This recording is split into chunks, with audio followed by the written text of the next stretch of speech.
tembloroso. Algo, repitió Mullins. ¿Qué ha sido de Checo?, preguntó. Noodler. Está tan muerto como Jukes, dijo Garfio sucintamente. Su poca gana de regresar al camarote produjo una mala impresión en todos ellos y los gritos rebeldes se dejaron oír de nuevo. Todos los piratas son supersticiosos y Cookson exclamó.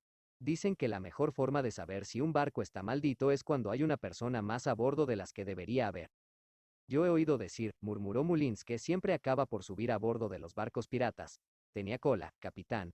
Dicen, dijo otro, mirando a Garfio con rencor, que cuando llega lo hace con el aspecto del hombre más malvado de a bordo. ¿Tenía Garfio, capitán?, preguntó Cookson con insolencia y uno tras otro fueron repitiendo. El barco está maldito. Ante esto los niños no pudieron evitar soltar una ovación.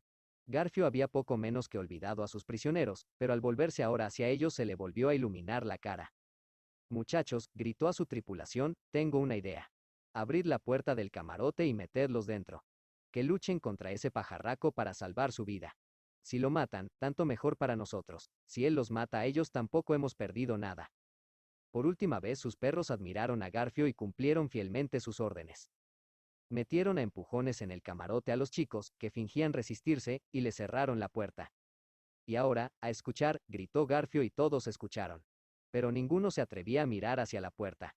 Sí, uno, Wendy, que durante todo este tiempo había estado atada al mástil. No estaba esperando ni un grito ni un graznido. Esperaba la reaparición de Peter.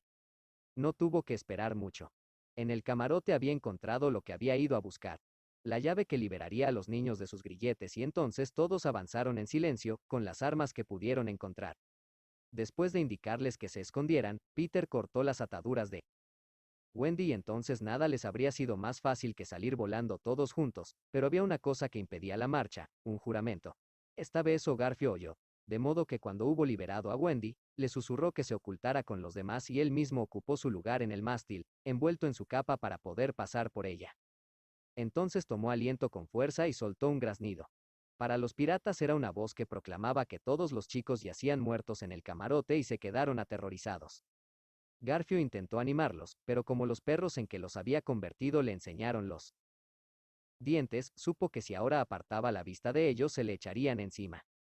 Muchachos, dijo, dispuesto a engatusar o a golpear según hiciera falta, pero sin acobardarse ni por un instante, lo he estado pensando.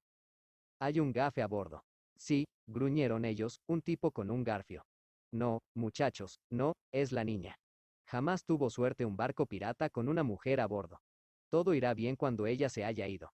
Algunos recordaron que eso había sido un dicho de Flint. Se puede intentar, dijeron no muy convencidos. Tirada la niña por la borda, gritó Garfio y se abalanzaron sobre la figura envuelta en la capa. Ya nadie te puede salvar, mocita, siseó Mullins burlonamente. Sí que hay alguien, replicó la figura. ¿Y quién es? Peter Pan el Vengador. Fue la terrible respuesta y al hablar Peter se quitó la capa. Entonces todos supieron quién era el que los había estado aniquilando en el camarote y Garfio trató de hablar 2 veces, y 2 veces fracasó. Creo que en aquel espantoso momento le falló el valor. Abridlo en canal, gritó por fin, pero sin convicción. Vamos, chicos, a ellos, resonó la voz de Peter y en un momento el choque de las armas retumbaba por todo el barco. Si los piratas se hubieran mantenido agrupados es seguro que habrían ganado, pero el ataque se produjo cuando estaban todos dispersos y se pusieron a correr de un lado a otro, dando golpes a tontas y a locas, cada uno de ellos creyendo que era el último superviviente de la tripulación. Hombre a hombre eran los más fuertes, pero ahora solo luchaban a la defensiva, lo cual permitía a los chicos cazar por parejas o elegir su presa. Algunos de los villanos saltaban al mar, otros se ocultaban en rincones oscuros, donde los descubría. Presuntuoso, que no luchaba, sino que corría por todas partes con un farol con el que les iluminaba la cara, de forma que quedaban deslumbrados y se convertían en presa fácil para las espadas ensangrentadas de los otros chicos. Apenas se oía nada más que el choque de las armas, algún chillido o chapuzón que otro y la voz de Presuntuoso que contaba monótonamente 5, 6, 7, 8, 9, 10, 11. Creo que no quedaba ni uno cuando un grupo de chicos enardecidos rodeó a Garfio, que parecía tener más vidas que un gato, mientras los mantenía a raya en aquel círculo de fuego. Habían acabado con sus perros, pero parecía que ni todos juntos podían con aquel hombre solo. Una y otra vez se echaban contra él y una y otra vez limpiaba él un espacio a zarpazos.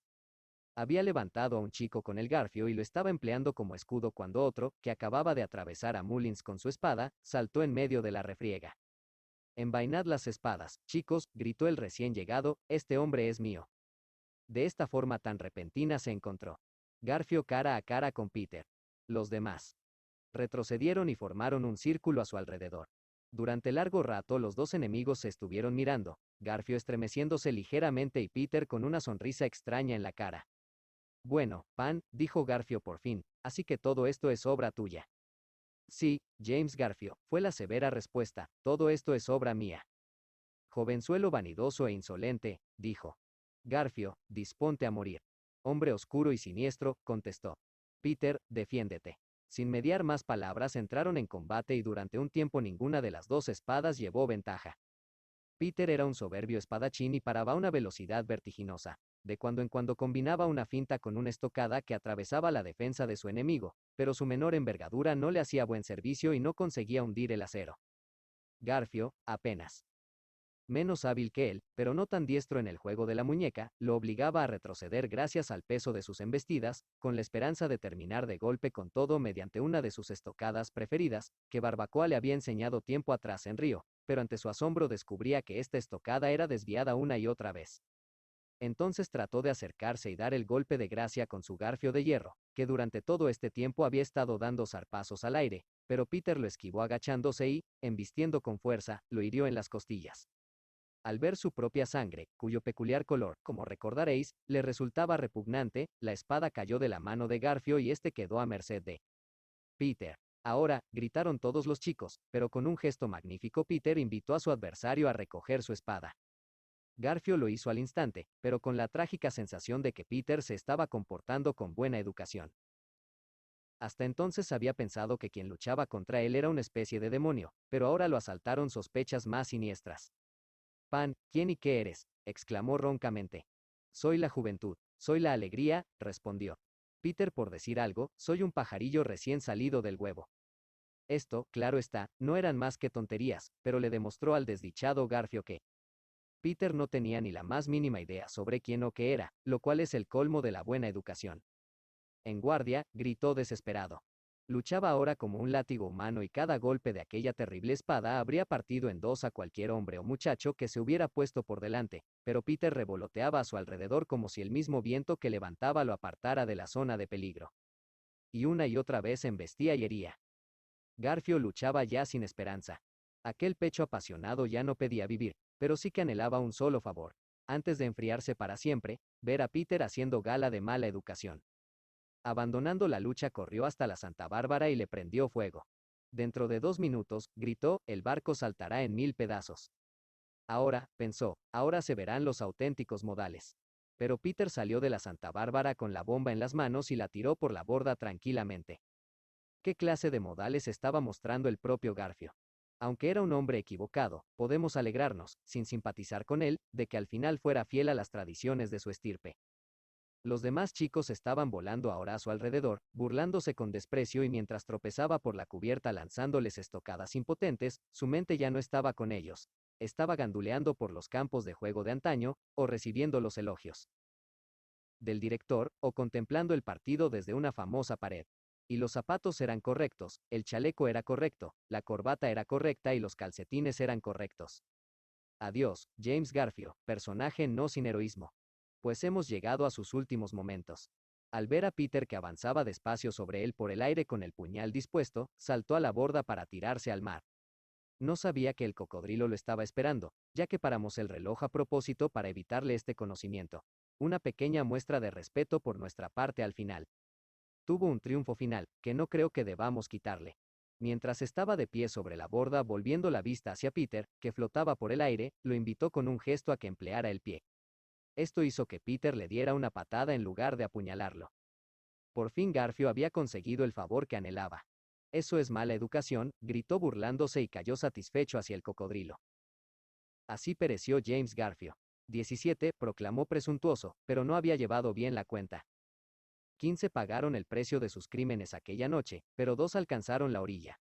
Starkey, que fue capturado por los Pieles Rojas, quienes lo convirtieron en niñera de todos sus niños, una triste humillación para un pirata, y Smith, quien en adelante se dedicó a vagabundear por el mundo con sus gafas, ganándose la vida precariamente contando que él era el único hombre a quien James Garfio había temido. Wendy, lógicamente, había estado a un lado sin participar en la lucha, aunque contemplaba a Peter con ojos brillantes, pero ahora que todo había acabado volvió a cobrar importancia.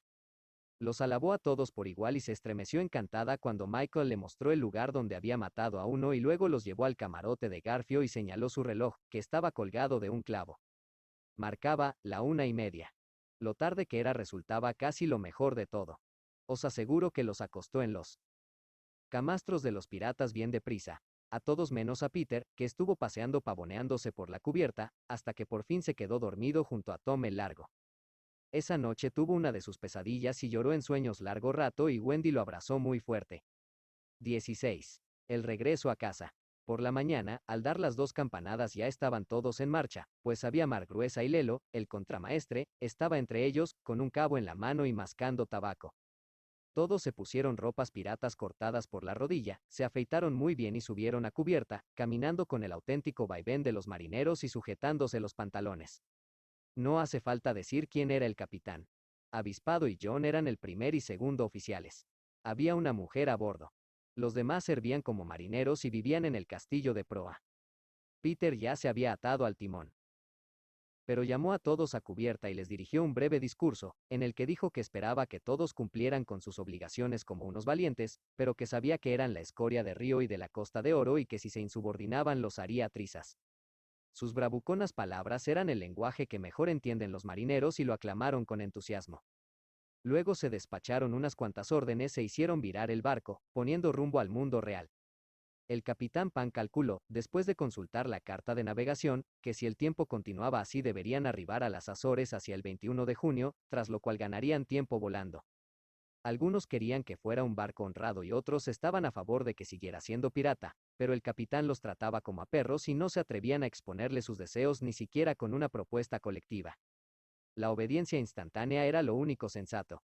Presuntuoso se llevó una docena de latigazos por parecer desconcertado cuando se le dijo que echara la sonda. La impresión general era que Peter era honrado solo por el momento para acallar las sospechas de Wendy, pero que podría producirse un cambio cuando estuviera listo el traje nuevo, que, en contra de su voluntad, le estaba haciendo con algunas de las ropas más canallescas de Garfio. Se susurraba después entre ellos que la primera noche que se puso este traje estuvo largo tiempo sentado en el camarote con la boquilla de Garfio en la boca y todos los dedos apretados en un puño, menos el índice, que tenía curvado y levantado amenazadoramente como un garfio. Sin embargo, en lugar de observar lo que pasa en el barco, ahora debemos regresar a aquella casa desolada de donde 3 de nuestros personajes habían huido sin el menor miramiento hace ya tanto. Nos da pena no haber hecho caso al número 14 durante todo este tiempo y sin embargo podemos estar seguros de que la señora Darling no nos lo echa en cara. Si hubiéramos regresado antes para mirarla con apenada compasión, probablemente habría exclamado: no seáis tontos, ¿qué importancia tengo yo? Volved a cuidar de los niños. Mientras las madres sigan siendo así, sus hijos se aprovecharán de ellas. Pueden contar con eso. Aún ahora nos aventuramos a entrar en ese conocido cuarto de los niños solo porque sus legítimos inquilinos vienen de camino a casa. Simplemente los adelantamos para ver si sus camas están debidamente aireadas y si el señor y la señora Darling no salen por las noches. No somos más que criados. ¿Por qué demonios deberían estar debidamente aireadas sus camas, después de que los muy desagradecidos se fueran con tantas prisas? No se lo tendrían muy bien merecido si regresaran y se encontraran con que sus padres están pasando el fin de semana en el campo. Sería la lección moral que les ha estado haciendo falta desde que los conocimos, pero si tramáramos las cosas así la señora Darling no nos lo perdonaría jamás. Hay una cosa que me gustaría muchísimo hacer y que es decirle, como hacen los escritores, que los niños están regresando, que de verdad que estarán de vuelta del jueves en una semana. Esto echaría a perder completamente la sorpresa que están esperando Wendy, John y Michael. Lo han estado imaginando en el barco. El éxtasis de mamá, el grito de alegría de papá, el salto por los aires de Nana para ser la primera en abrazarlos, cuando para lo que tendrían que estar preparándose es para una buena paliza. Qué delicioso sería estropearlo todo adelantando la noticia, de modo que cuando entren con aire imponente la señora Darling pueda no darle ni siquiera un beso a Wendy y el señor Darling pueda exclamar malhumorado: vaya por Dios, ya están aquí estos chicos otra vez. Sin embargo, no nos darían las gracias ni siquiera por esto. A estas alturas ya estamos empezando a conocer a la señora Darling y podemos estar seguros de que nos censuraría por quitarles a los niños ese placer. Pero, mi querida señora, faltan 10 días para el jueves y explicándole cómo están las cosas, podemos ahorrarle 10 días de infelicidad. Sí, pero ¿a qué precio? Quitándoles a los niños 10 minutos de placer. Bueno, si es así como lo ve usted. ¿Y de qué forma se puede ver? ¿Veis? Esa mujer no tenía el genio debido. Tenía intención de decir cosas agradabilísimas sobre ella, pero la desprecio y ya no diré nada. Además, realmente no hace falta decirle que prepare las cosas, porque ya están preparadas. Todas las camas están aireadas y ella nunca se va de la casa y, mirad, la ventana está abierta. Para lo que le servimos, podríamos volver al barco. Sin embargo, ya que estamos aquí también podemos quedarnos y seguir mirando. Eso es lo único que somos, mirones. Nadie nos quiere. Así que vamos a mirar y a soltar mordacidades, con la esperanza de que alguna hágame ya. El único cambio que se observa en el cuarto de los niños es que entre las 9 y las 6 la perrera ya no está allí. Cuando los niños se fueron volando, el señor Darling sintió en lo más profundo de su alma que toda la culpa era suya por haber atado a Nana y que desde el principio ella había sido más inteligente que él. Naturalmente, como hemos visto, era un hombre muy simple. En realidad habría podido volver a pasar por un chiquillo si hubiera podido quitarse la calvicie, pero también tenía un noble sentido de la justicia y un valor indomable a la hora de hacer lo que le parecía correcto y, después de haber pensado sobre el asunto con enorme cuidado tras la huida de los niños, se puso a 4 patas y se metió en la perrera. A todas las cariñosas instancias de la señora Darling para que saliera replicaba él triste pero firmemente. No, mi bien, este es el lugar que me corresponde. Amargado por los remordimientos, juró que jamás saldría de la perrera mientras sus hijos no volvieran. Lógicamente, era una pena, pero hiciera lo que hiciera el señor Darling siempre lo tenía que hacer en exceso, si no no tardaba en dejar de hacerlo. Y nunca hubo un hombre más humilde que él en tiempos orgulloso. George Darling, mientras se pasaba la tarde sentado en la perrera hablando con su mujer de sus hijos y de todos sus detalles encantadores. Era muy conmovedora su deferencia hacia Nana. No la dejaba entrar en la perrera, pero en todas las demás cuestiones cumplía sus deseos sin rechistar. Todas las mañanas la perrera, con el señor Darling dentro, era transportada hasta un coche, que lo llevaba a la oficina y regresaba a casa de la misma forma a las 6. Notaremos parte de la fuerza de carácter de este hombre si recordamos lo sensible que era a la opinión de los vecinos, este hombre cuyo más mínimo movimiento llamaba ahora la atención por lo sorprendente. Por dentro debía de estar sufriendo un tormento, pero mantenía una fachada de calma incluso. Cuando los jóvenes se burlaban de su casita y siempre se descubría cortésmente ante cualquier señora que mirara adentro. Puede que fuera una quijotada, pero era magnífico. No tardó en conocerse el significado que aquello encerraba y el gran corazón del público se sintió conmovido. Las multitudes seguían al coche, aclamando con fervor. Chicas bonitas trepaban a él para conseguir su autógrafo, se publicaban entrevistas en los mejores periódicos y la alta sociedad lo invitaba a cenar, añadiendo, no deje de venir en la perrera. En aquel jueves lleno de emoción la señora Darling esperaba en el cuarto de los niños a que George volviera a casa. Era una mujer de expresión muy triste.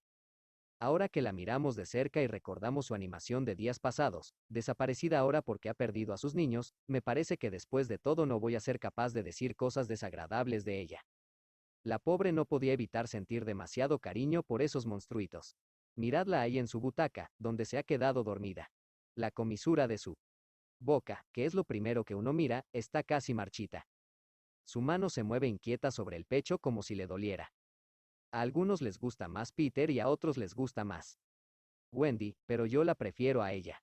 Supongamos que, para hacerla feliz, le susurramos en sueños que los mocosos están en camino. En realidad están ya a 2 millas de la ventana y vienen volando fuerte, pero lo único que hace falta que susurremos es que vienen de camino. Vamos. Es una lástima que lo hayamos hecho, ya que se ha despertado sobresaltada gritando sus nombres y no hay nadie en la habitación más que Nana. Oh, Nana, he soñado que mis pequeños habían vuelto. Nana tenía los ojos húmedos, pero lo único que pudo hacer fue poner suavemente la pata en el regazo de su ama y así estaban sentadas las dos cuando trajeron la perrera de vuelta. Cuando el señor Darling saca la cabeza para besar a su esposa, vemos que tiene la cara más avejentada que antes, pero con una expresión más dulce. Le dio el sombrero a Liza, que lo cogió con desprecio, ya que no tenía la más mínima imaginación y era totalmente incapaz de comprender los motivos de este hombre. Fuera, la multitud que había acompañado al coche hasta casa todavía seguía aclamando y, naturalmente, esto no dejaba de conmoverlo. Escúchalos, dijo, es muy gratificante. Son una panda de críos, se mofó Liza. Hoy había varios adultos, le aseguró el ruborizado, pero cuando ella sacudió la cabeza con sorna él no le dijo ni una palabra de reproche. El éxito social no lo había echado a perder, lo había dulcificado. Estuvo un rato sentado con medio cuerpo fuera de la perrera, hablando con la señora Darling sobre su éxito y estrechándole la mano para tranquilizarla cuando ella le dijo que esperaba que no se le fuera a subir a la cabeza. Pero si llego a ser un hombre débil, dijo. Dios santo, si llego a ser un hombre débil. Y, George, dijo ella con timidez, sigues tan lleno de remordimientos como siempre, ¿verdad? Tan lleno de remordimientos como siempre, mi amor. Mira mi castigo, vivir en una perrera. Pero es un castigo, ¿no es así, George? ¿Estás seguro de que no estás disfrutando con ello? Pero mi amor, os aseguro que ella le pidió perdón y, luego, soñoliento, él se acurrucó en la perrera. ¿Me tocas algo en el piano de los niños para que me duerma?, le pidió. Y cuando ella se dirigía al cuarto de jugar añadió sin pensar. Y cierra esa ventana. Hay corriente. Oh, George, no me pidas nunca que haga eso. La ventana debe estar siempre abierta para ellos, siempre, siempre. Entonces le tocó a él pedirle perdón y ella fue al cuarto de jugar y tocó el piano y pronto se quedó dormido y, mientras dormía, Wendy, John y Michael entraron volando en la habitación. Oh, no. Lo hemos escrito así porque ese era el bonito plan que tenían ellos antes de que nos fuéramos del barco, pero debe de haber pasado algo desde entonces, porque no son ellos los que han entrado volando, son Peter y Campanilla. Las primeras palabras de Peter lo revelan todo. Deprisa, Campanilla. Susurró, cierra la ventana, échale el pestillo. Así, bien. Ahora tú y yo tenemos que huir por la puerta y cuando Wendy llegue creerá que su madre la ha dejado fuera y tendrá que volver conmigo. Ya comprendo lo que hasta ahora me venía escamando. ¿Por qué cuando Peter hubo exterminado a los piratas no regresó a la isla y dejó que Campanilla guiara a los niños hasta el mundo real? Había tenido planeada esta trampa desde el principio. En lugar de pensar que se estaba portando mal, se puso a bailar de alegría. Luego atisbó en el cuarto de jugar para ver quién estaba tocando. Le susurró a Campanilla. Esa es la madre de Wendy. Es una señora muy guapa, pero no tan guapa como mi madre. Tiene la boca llena de dedales, pero no tanto como la tenía mi madre. Por supuesto, él no sabía nada de nada sobre su madre, pero a veces se jactaba de ella. No conocía la melodía, que era hogar, dulce hogar, pero sabía que estaba diciendo. Vuelve, Wendy, Wendy, Wendy, y exclamó entusiasmado. Señora, jamás volverá a ver a Wendy, porque la ventana está cerrada. Volvió a atisbar para ver por qué se había interrumpido la música y entonces vio que la señora Darling había apoyado la cabeza en la caja del piano y que tenía 2 lágrimas en los ojos. Quiere que abra la ventana, pensó Peter, pero no lo haré, no señor. Volvió a asomarse y las lágrimas seguían allí, u otras 2 que habían ocupado su lugar. Quiere muchísimo a Wendy, se dijo. Entonces se enfadó con ella por no darse cuenta de por qué no podía tener a Wendy. La razón era tan sencilla. Yo también la quiero. No podemos tenerla los dos, señora. Pero la señora no se conformaba y era muy desgraciada. Dejó de mirarla, pero ni siquiera así lo dejaba ella en paz. Se puso a dar brincos y a hacer muecas, pero cuando se detuvo era como si ella estuviera dentro de él, llamando. Bueno, está bien, dijo por fin y tragó con dificultad. Luego abrió la ventana. Vamos, Campanilla, exclamó, burlándose cruelmente de las leyes de la naturaleza, a nosotros no nos hace falta ninguna madre tonta. Y se fueron volando. Por eso Wendy, John y Michael encontraron la ventana abierta para ellos después de todo, lo cual, por supuesto, era más de lo que merecían. Se posaron en el suelo, sin sentirse avergonzados en absoluto y eso que el más pequeño ya se había olvidado de su hogar. John, dijo, mirando a su alrededor con incertidumbre, creo que he estado aquí antes. Claro que sí, tonto. Esta es tu antigua cama. Ah, sí, dijo Michael, sin demasiada convicción. Oye, exclamó John, la perrera. Y corrió hasta ella para mirarla. A lo mejor está Nana dentro, dijo Wendy. Pero John soltó un silbido. Caramba, dijo, si hay un hombre metido ahí. Es papá, exclamó Wendy. Dejadme ver a papá, rogó Michael con ansia y lo examinó atentamente. No es tan grande como el pirata que maté, dijo con una desilusión tan patente que me alegro de que el señor Darling estuviera dormido. Habría sido muy triste si con acento agudo ese as.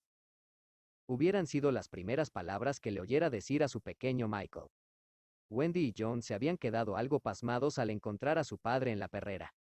Pero, dijo John, como quien ha perdido fe en su memoria, él no dormía en la perrera, ¿verdad?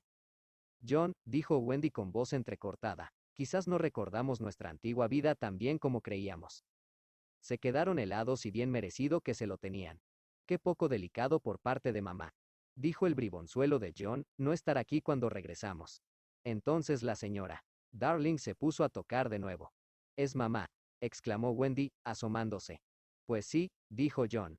Entonces tú no eres nuestra madre de verdad, Wendy, preguntó Michael, que estaba muy soñoliento.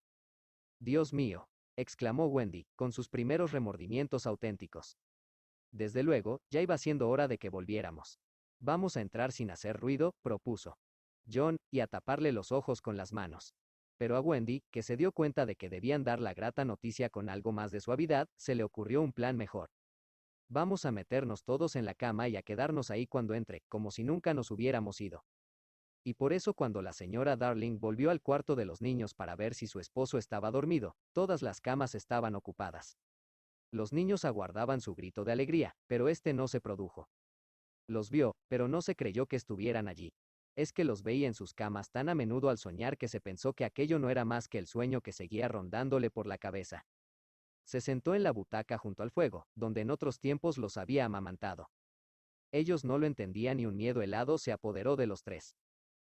Mamá, gritó Wendy. Esa es Wendy, dijo ella, pero seguía convencida de que era el sueño. Mamá, ese es John, dijo. Mamá, gritó Michael. Ya la había reconocido. Ese es Michael, dijo ella y alargó los brazos hacia los tres niños egoístas a quienes jamás volverían a estrechar. Pero sí que lo hicieron, rodearon a Wendy, a John y a Michael, que se habían deslizado fuera de la cama y habían corrido hasta ella. George, George, exclamó cuando pudo hablar y el señor Darling se despertó para compartir su dicha y Nana entró corriendo. La escena no podría haber sido más encantadora, pero no había nadie para contemplarla, excepto un extraño chiquillo que miraba por la ventana. Tenía alegrías innumerables que otros niños jamás llegan a conocer, pero estaba contemplando por la ventana la única felicidad a la que jamás podría aspirar. 17. Cuando Wendy creció. Espero que queráis saber qué había sido de los demás chicos. Estaban esperando abajo para que Wendy tuviera tiempo de explicar lo que ocurría con ellos, y después de contar hasta 500 subieron. Subieron por la escalera, porque pensaron que causaría mejor impresión. Se pusieron en fila ante la señora Darling, con los gorros en la mano y deseando no estar vestidos de piratas. No dijeron nada, pero sus ojos le suplicaban que se los quedase. Deberían haber mirado también al señor Darling, pero se olvidaron de él. Por supuesto, la señora Darling dijo inmediatamente que se los quería quedar, pero el señor Darling estaba extrañamente deprimido y se dieron cuenta de que 6 le parecía una cantidad bastante grande. Le dijo a Wendy. Debo decir que las cosas no se hacen a medias, un comentario poco generoso que a los gemelos les pareció que iba por ellos. El primer gemelo era el atrevido y preguntó, ruborizándose. ¿Cree que seríamos demasiados, señor? Porque si es así nos podemos ir. Papá, gritó Wendy, horrorizada, pero él seguía malhumorado. Sabía que se estaba comportando de manera indigna, pero no lo podía evitar. Podríamos dormir de 2 en 2, dijo. Avispado. Yo misma les corto el pelo siempre, dijo. Wendy. George, exclamó la señora Darling, dolida por ver a su amor haciendo gala de una conducta tan reprochable. Entonces él se echó a llorar y salió a relucir la verdad. Estaba tan contento como ella de tenerlos, dijo, pero creía que deberían haber pedido su consentimiento además del de ella, en lugar de tratarlo como un 0 a la izquierda en su propia casa. Yo no creo que sea un 0 a la izquierda. Exclamó Lelo al instante, ¿tú crees que es? Un 0 a la izquierda, rizos. No, no me lo parece. ¿A ti te parece un 0 a la izquierda? ¿Presuntuoso? Pues más bien no. Gemelo, ¿a ti qué te parece? Resultó que a ninguno de ellos le parecía un 0 a la izquierda y él se sintió absurdamente gratificado y dijo que encontraría sitio para todos ellos en el salón si cabían. Sí que cabremos, señor, le aseguraron. Pues entonces seguid al jefe, gritó alegremente. Escuchad, no estoy seguro de que tengamos un salón, pero haremos como si lo tuviéramos y será lo mismo. Adelante. Se fue bailando por la casa y ellos gritaron. Adelante, y lo siguieron bailando, en busca del salón y no me acuerdo de si lo encontraron, pero en cualquier caso encontraron rincones y todos cupieron. En cuanto a Peter, vio a Wendy una vez más antes de marcharse volando. No es que llegara a la ventana exactamente, pero la rozó al pasar, para que ella la abriera si quería y lo llamara. Eso fue lo que ella hizo. Hola, Wendy y adiós, dijo él. Ay, ¿te vas? Sí. ¿No crees, Peter, dijo ella vacilando, que te gustaría decirles algo a mis padres sobre una cuestión muy bonita? No. ¿Sobre mí, Peter? No. La señora Darling llegó a la ventana, pues por el momento estaba vigilando a Wendy estrechamente. Le dijo a Peter que había adoptado a todos los demás chicos y que le gustaría adoptarlo a él también. ¿Me mandaría a la escuela?, preguntó él taimadamente. Sí. ¿Y luego a una oficina? Supongo que sí. ¿Y pronto sería mayor? Muy pronto. No quiero ir a la escuela a aprender cosas serias, le dijo con vehemencia. No quiero ser mayor. Ay, madre de Wendy, qué horror si me despertara y notara que tengo barba. Peter, dijo. Wendy, siempre consoladora. Me encantaría verte con barba. Y la señora Darling le tendió los brazos, pero él la rechazó. Atrás, señora, nadie me va a atrapar para convertirme en una persona mayor. ¿Pero dónde vas a vivir? Con Campanilla en la casa que construimos para Wendy. Las hadas la pondrán en lo alto de la copa de los árboles en los que duermen de noche. ¡Qué bonito!, exclamó Wendy con tanto anhelo que la señora Darling la sujetó firmemente. Yo creía que las hadas estaban todas muertas, dijo la señora Darling. Siempre hay muchas jóvenes, explicó. Wendy, que era ahora toda una experta, porque, verás, cuando un bebé nuevo se ríe por primera vez nace una nueva hada y como siempre hay bebés nuevos siempre hay hadas nuevas. Viven en nidos en las copas de los árboles y las de color malva son chicos y las de color blanco, chicas, y las de color azul, unas tontuelas que no saben muy bien lo que son. Lo voy a pasar estupendo, dijo Peter, observando a Wendy. Estarás bastante solo por la noche, dijo ella cuando te sientes junto al fuego. Tendré a Campanilla. Pues Campanilla no es que sea mucha ayuda, que digamos, le recordó ella con algo de aspereza. Chivata, gritó Campanilla desde el otro lado de la esquina. Eso no importa, dijo Peter. Oh, Peter, tú sabes que sí importa. Pues entonces ven a la casita conmigo. ¿Puedo, mamá? Por supuesto que no. Te tengo otra vez en casa y estoy decidida a conservarte. Pero es que le hace tanta falta una madre. A ti también, mi amor. Oh, está bien, dijo Peter, como si lo hubiera pedido solo por cortesía, pero la señora Darling vio cómo le temblaba la boca y le hizo esta bella oferta, que Wendy se fuera con él durante una semana todos los años para hacer la limpieza de primavera. Wendy habría preferido algo más permanente y le parecía que la primavera iba a tardar mucho en llegar, pero esta promesa hizo que Peter se volviera a poner muy contento. No tenía noción del tiempo y corría tantas aventuras que todo lo que os he contado sobre él no es más que una mínima parte. Supongo que porque Wendy lo sabía, las últimas palabras que le dirigió fueron en tono quejumbroso. Peter, ¿verdad que no te olvidarás de mí antes de que llegue la limpieza de primavera? Naturalmente, Peter se lo prometió y luego se alejó volando. Se llevó consigo el beso de la señora Darling.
La señora Darling.